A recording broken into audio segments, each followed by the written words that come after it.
Assalamualaikum warahmatullahi wabarakatuh.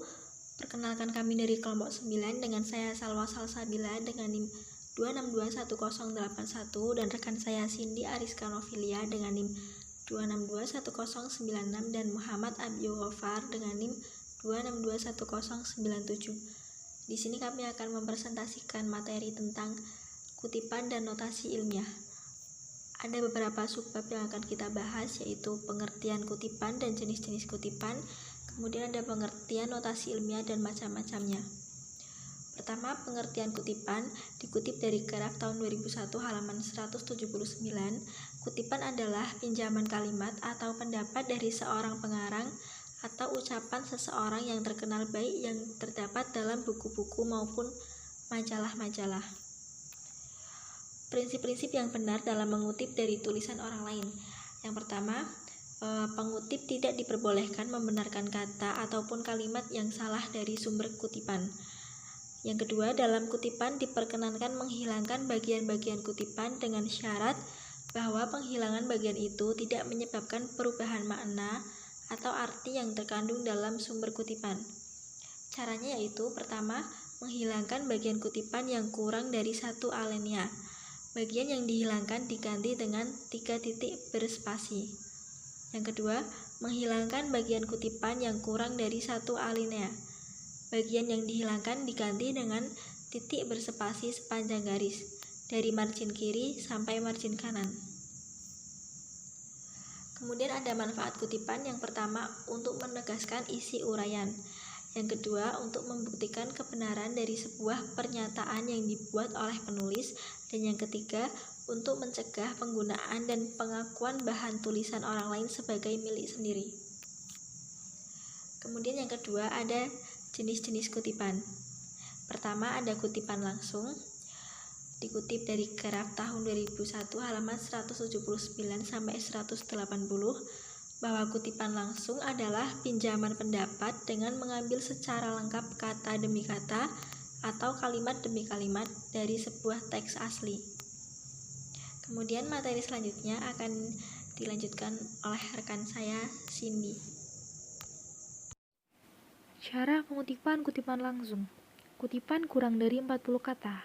Pengambil alihan atau kutipan dari sumber yang kurang dari 40 kata dituliskan di antara tanda kutip sebagai bagian yang terpadu dalam naskah yang sedang dikerjakan dan diikuti oleh nama sumber atau pengarang, tahun, serta nomor halaman. Contoh, nama sumber disebutkan dalam naskah secara terpadu.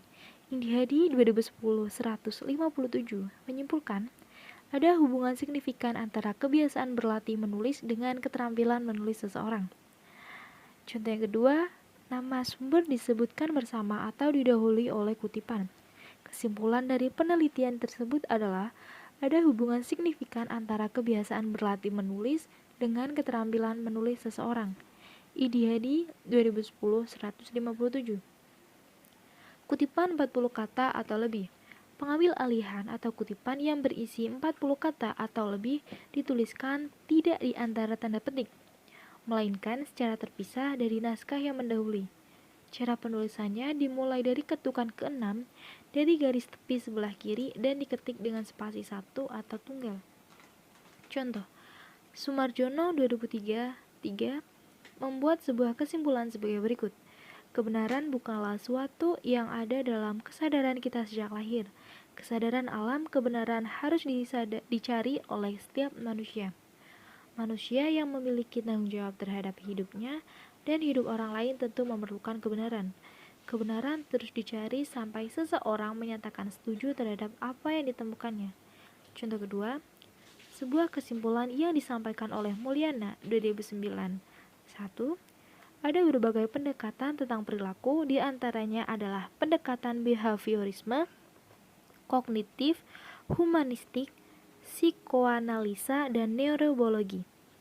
Pendekatan-pendekatan tersebut berlaku di dalam proses pembelajaran yang bermakna, yaitu proses yang dilakukan individu guna mendapat suatu perubahan tingkah laku sebagai hasil dari pengalaman dalam berinteraksi dengan lingkungannya.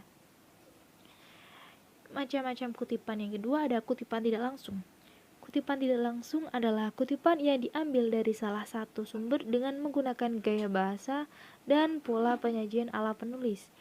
Widodo 2004 11. Kutipan tidak langsung terdiri atas kutipan tidak langsung pendek dan kutipan tidak langsung panjang. Metode kutipan ini adalah untuk menyerap intisari atau maksud dari satu tulisan yang panjang dengan tidak mengurangi atau mengubah kutipan tidak langsung.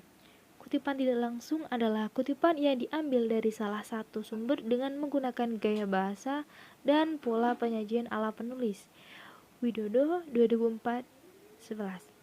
Kutipan tidak langsung terdiri atas kutipan tidak langsung pendek dan kutipan tidak langsung panjang.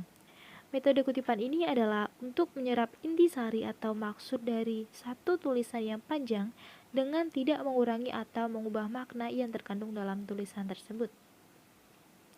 Adapun penulisan kutipan tidak langsung dipadukan dalam naskah atau teks tanpa tanda kutip.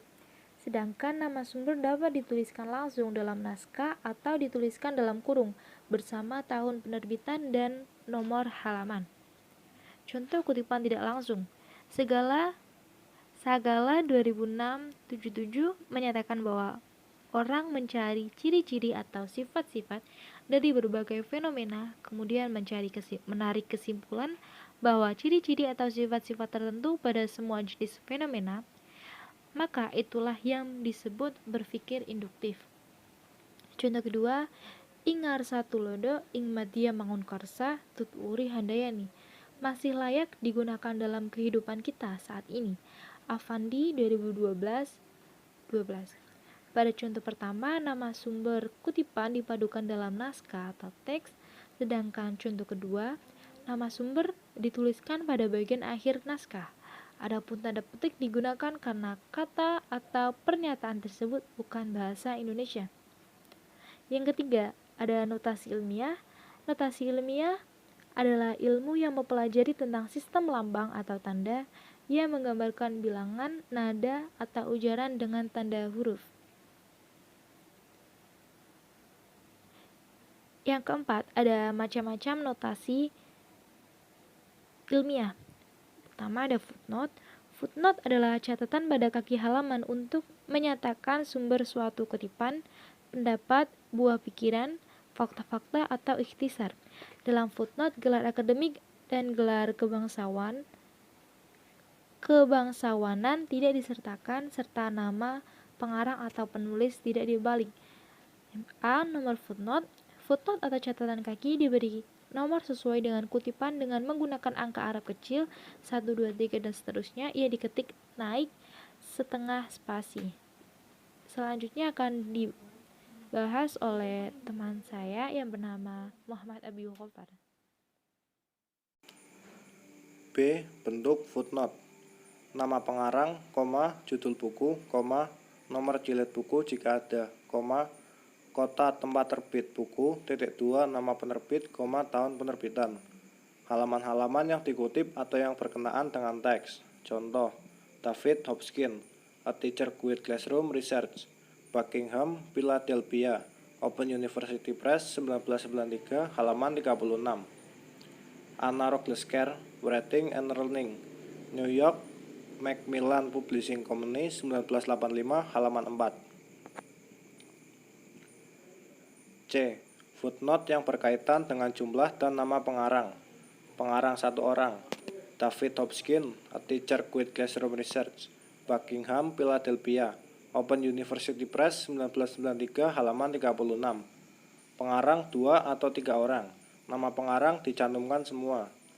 Charles W. Bridge and Ronald F. Lunsford, Writing, Discovering From and Meaning, California, Wordsworth, 1984, halaman 7.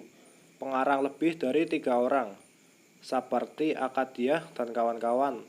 Menulis, Departemen Pendidikan dan Kebudayaan, Direktorat Jenderal Pendidikan Dasar dan Menengah, Bagan Proyek Penataran Guru SLTP Setara D3, 1997 sampai 1998, halaman 8 sampai 9.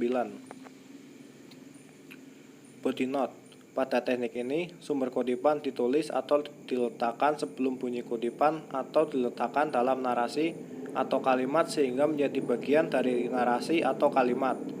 Ketentuan dalam penulisan body note. Pertama, membuat pengantar kalimat sesuai dengan keperluan. Kedua, menulis nama akhir pengarang. Ketiga, mencantumkan tahun terbit, .2 halaman. Keempat, kutipan, baik dengan kutipan langsung maupun kutipan tidak langsung. Contoh body note. Meresensi buku merupakan kegiatan ilmiah yang dilakukan untuk memberikan tanggapan dan penelitian terhadap isi sebuah buku. Menurut Keraf 2001 halaman 247. Resensi adalah pertimbangan buku, pembicaraan buku, atau ulasan buku, atau dengan bahasa yang agak mentereng, berarti membedah, menganalisis, dan mencari roh atau inti buku. Pada contoh di atas, notasi ilmiahnya mencakup Keraf 2001 halaman 247. Keraf adalah nama akhir pengarang buku yang dikutip. 2001 adalah tahun terbit buku yang dikutip. Dan 247 adalah halaman teks yang dikutip. Endnote. Nama pengarang diletakkan setelah bunyi kutipan atau dicantumkan di bagian akhir narasi. Ketentuan penulisannya sebagai berikut.